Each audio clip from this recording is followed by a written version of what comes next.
Om Shanti. Good morning. आज हम अपने मीठे प्यारे बाबा की मुरली सुनेंगे। आज 22/7/2023 की मुरली है। बाबा हम बच्चों से कह रहे हैं, मीठे बच्चे आप मुए मर गई दुनिया। बाप का बनना अर्थात देह अभिमान टूटना, एक बाप के सिवाय और कुछ भी याद ना आए। तो आप मुए मर गई दुनिया, इसका मतलब कि जब कोई व्यक्ति मर जाता है तो उसके लिए पूरी दुनिया ही मर गई। तो हम सब भी, हमारा जो पिछला जन्म था, माना हम शूद्र से ब्राह्मण बनते हैं, तो परमात्मा हमें ब्रह्मा बाबा के द्वारा, ब्रह्मा मुख के द्वारा हमें ब्रह्मा मुख वंशावली ब्राह्मण बनाते हैं। माना शूद्रपने से हम निकल गए तो हमारा जो पिछला जन्म था वो अब समाप्त हो गया और हमारा ये नया जन्म होता है। तो नया जन्म माना अपना पिछला हुआ सब कुछ भूल जाते हैं। तो यही बाबा कह रहे हैं, आप मुए मर गई दुनिया, कोई परवाह नहीं, बेपरवाह। तो बाप का बनना अर्थात देह अभिमान टूटना। तो मरे हुए व्यक्ति माना जो डेड बॉडी है, आत्मा तो चली गई। तो जो चली गई आत्मा, उसको अपने देह का कोई याद नहीं आता, उसका अपने देह पर कोई मोह नहीं होता। तो वैसे ही हम जब बाबा के बनते हैं तो खुद के देह को भी आपको भूलना, देह के संबंध को भूलना, देह के पदार्थों को भूलना है। तभी इसको बाबा कहते हैं बाप का बनना अर्थात देह अभिमान टूटना, एक बाप के सिवाय और कुछ भी याद ना आए। अब तक तो हम एक बाप को छोड़कर अनेक चीज़ों को याद करते आए, लेकिन जब हम बाबा के बन जाते हैं तो इसको जस्ट अपोजिट करना है, केवल बाबा ही याद आए, बाकी सब कुछ भूल जाए। सब कुछ होते हुए भी आपके मन और बुद्धि में वो ना हो, केवल परमात्मा हो, परमात्मा की याद हो। तो बाबा का प्रश्न है, अंत का समय समीप देखते हुए कौन सा स्लोगन सदा याद रखना है? अंत का समय समीप देखते हुए, अंत माना जो विनाश होगा, महाभारत लड़ाई लगेगी, जब ये पुरानी दुनिया समाप्त होने वाला होगा। तो बाबा कह रहे कौन सा स्लोगन सदा याद रखना है?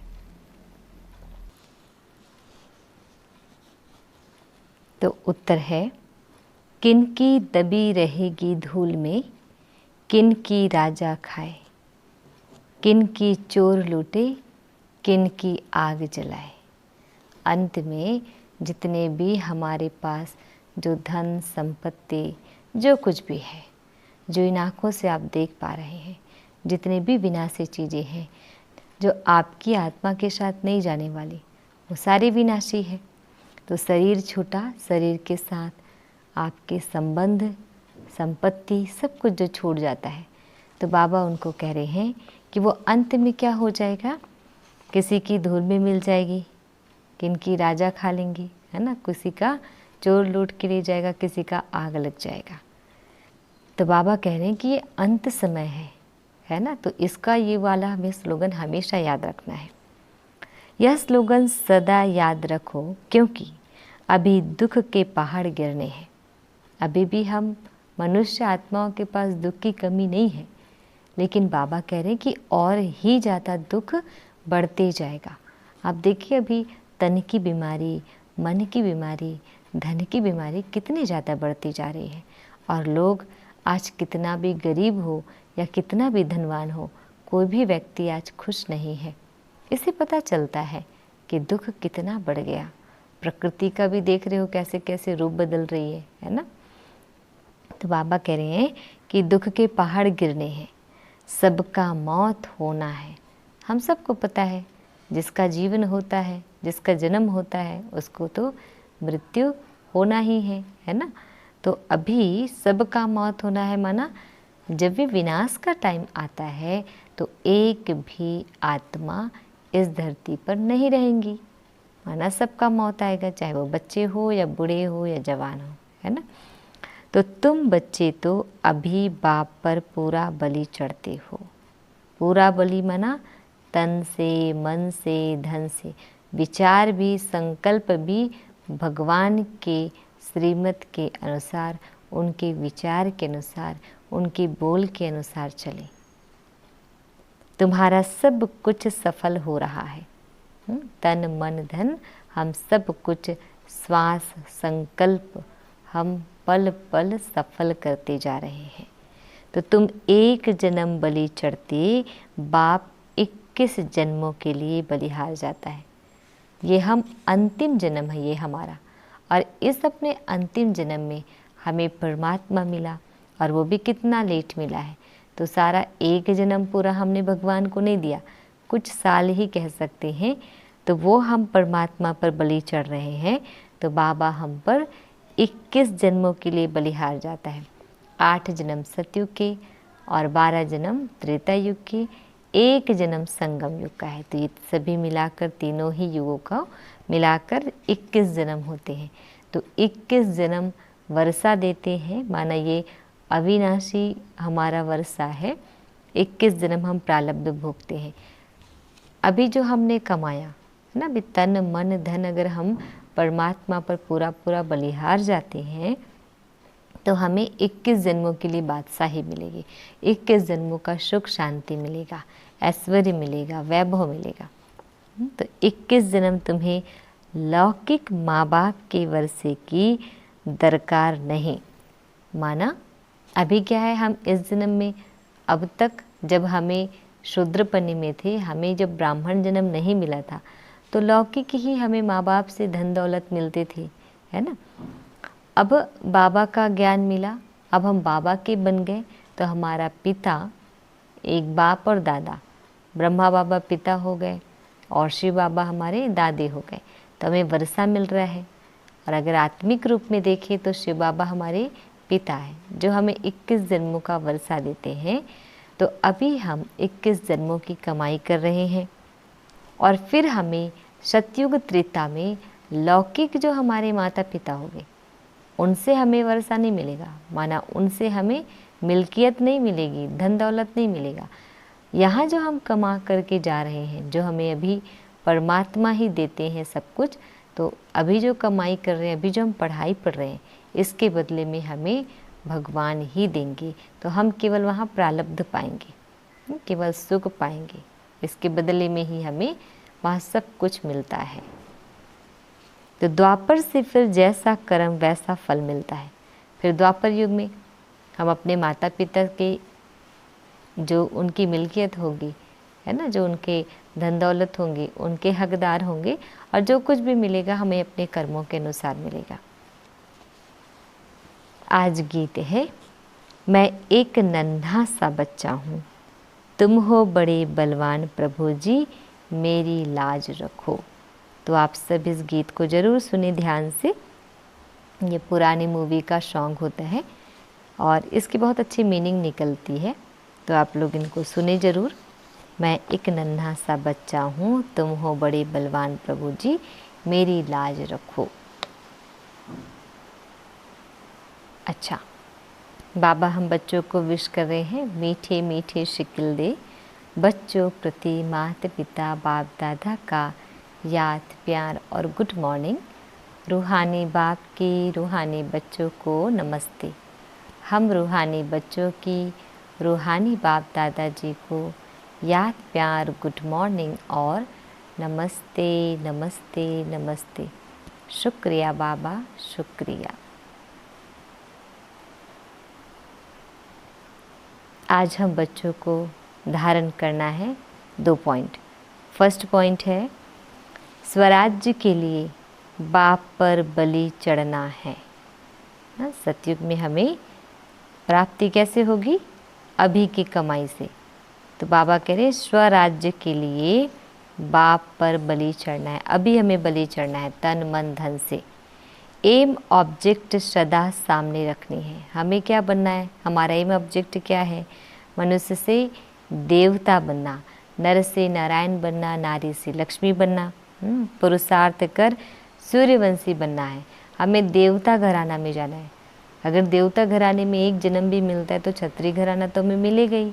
तो हमारा एम होना चाहिए कि मुझे सूर्यवंशी माना देवता घराने में जाना ही है। सेकंड पॉइंट, बाप से जो ज्ञान का तीसरा नेत्र मिला है वह सदा खुला रहे। जो बाबा से हमें ज्ञान का तीसरा नेत्र मिला हुआ है वो सदा खुला रहे। कब खुला रहेगा? जब हम पूरी बातें भगवान की ध्यान से प्रेम से सुनते हैं तो हमें जब भी ऐसी कोई सिचुएशन आती है तो वो उनकी बातें याद रहेंगी ना। जब परमात्मा का कोई भी ज्ञान याद रहेगा तो आपसे कोई भी गलत काम नहीं होगा और आप डिससर्विस भी नहीं करेंगे, पाप भी नहीं करेंगे, विकर्म भी नहीं करेंगे और इससे अफसोस भी नहीं होगा, है ना। तो बाबा कह रहे हैं कि वह सदा खुला रहे, माया की प्रवेशता ना हो जाए, इसका पूरा ध्यान रखना है ना। काम, क्रोध, लोभ, मोह, अहंकार, ईर्ष्या, द्वेष, छल, कपट, तो ये बहुत सारी हमारी जो बुराइयां हैं, अगर हम बाबा के बातों को अपने बुद्धि में नहीं रखते हैं तो कहीं ना कहीं हमसे चूक हो जाती है।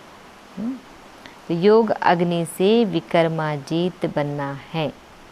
योग की अग्नि रोज प्रज्वलित करना है, क्योंकि ज्ञान भोजन है और योग है अग्नि।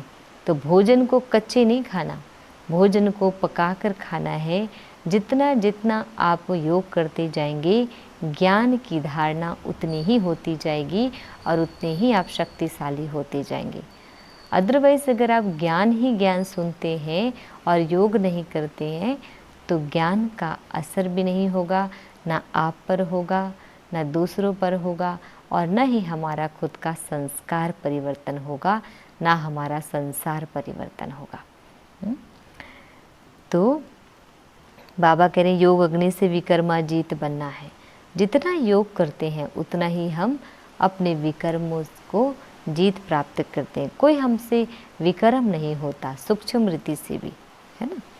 बाबा हम बच्चों को वरदान दे रहे हैं बिना मांगे। हमने भक्ति में कितना भगवान से वरदान मांगा, यहाँ बिन मांगे सब कुछ परमात्मा देते हैं।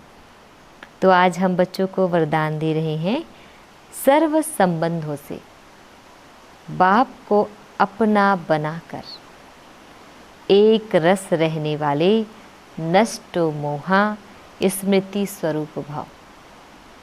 सर्व संबंधों से बाप को अपना बनाकर, अब तक क्या करते थे? अनेक संबंधों में हम प्यार ढूंढते रहे। अब यहाँ पर एक संबंध में सर्व संबंधों का प्यार मिल जाता है। तो बाप तो हमारा है ही, बाप भगवान है ना। अब टीचर बनकर आए, फिर सदगुरु बनकर आए। अब हम उसको क्या क्या बना सकते हैं?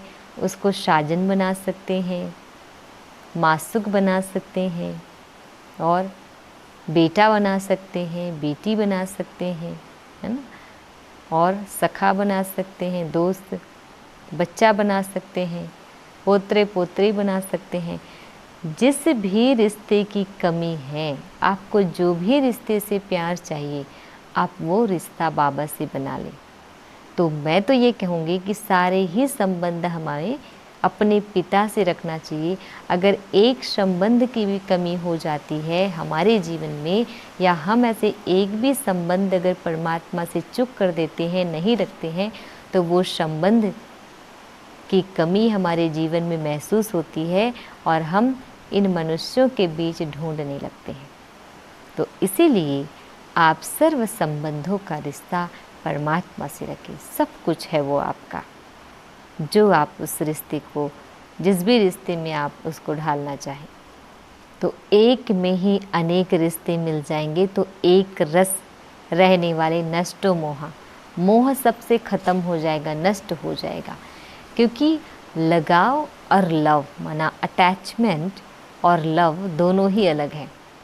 जो प्यार होगा उसमें पवित्रता होती है, उसमें शक्ति होता है, और अटैचमेंट में अपवित्रता होती है, उसमें कमजोरी आती है, वो हमारा वीकनेस है। प्यार है हमें शक्ति देता है और लगाव है हमें दुख देता है। प्यार हमें सुख देता है। प्यार में हम जो भी है, जैसे भी है, उसको स्वीकार करना हमें आता है।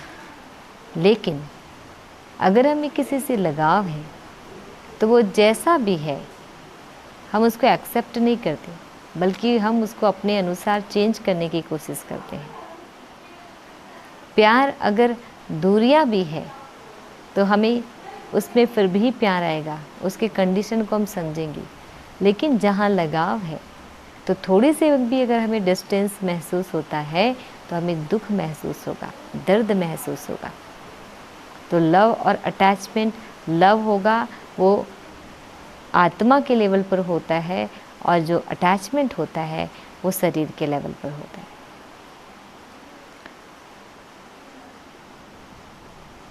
तो बाबा ने वरदान दिया, सर्व संबंधों से बाप को अपना बनाकर एक रस रहने वाले नष्ट मोहा स्मृति स्वरूप भव।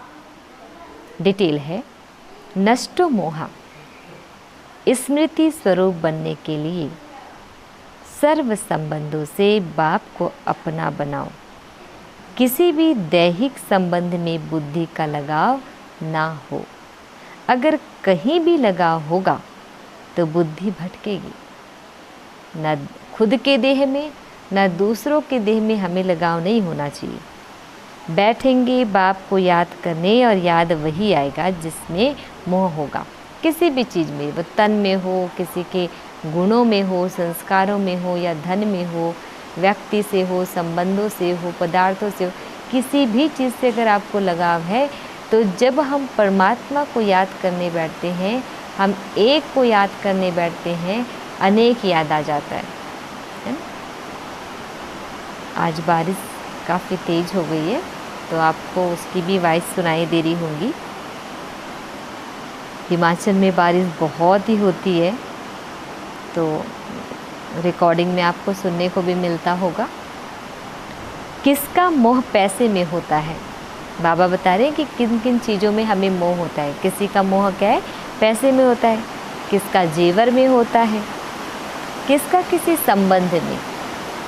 जहाँ भी होगा वहाँ बुद्धि जाएगी।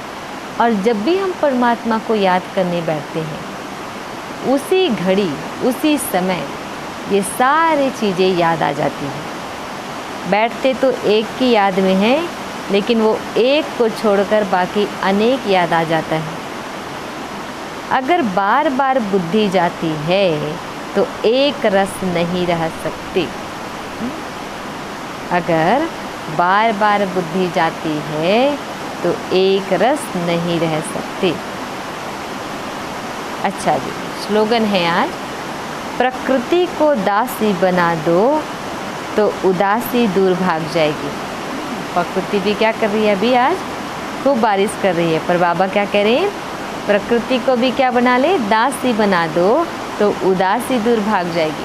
लेकिन आज हम लोग प्रकृति के क्या हो जाते हैं? वशीभूत हो जाते हैं। थोड़ी सी भी अगर गर्मी लग गई तो सहन नहीं कर पाते, थोड़ी सी सर्दी लग गई तो वो सहन नहीं होता। प्रकृति का बदलाव को भी हम, वो जैसे जैसे बदलती है हमारी मन की स्थिति भी बदल जाती है। तो प्रकृति को हम जीत नहीं पा रहे हैं। आज हम उनकी दासी बन गए हैं। तो बाबा क्या करें? प्रकृति को दासी बना दो तो उदासी दूर भाग जाएगी। क्योंकि सतयुग में क्या होगा?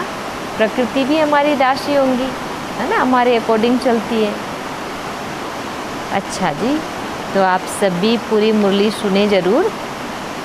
पूरी मुरली भी जैसे मैं और एक क्लिप में डाल देती हूँ, तो आप उसमें भी ऑडियो और टेक्स्ट दोनों होता है, आप उसको भी पढ़ सकते हैं, सुन सकते हैं। ठीक है। ओम शांति।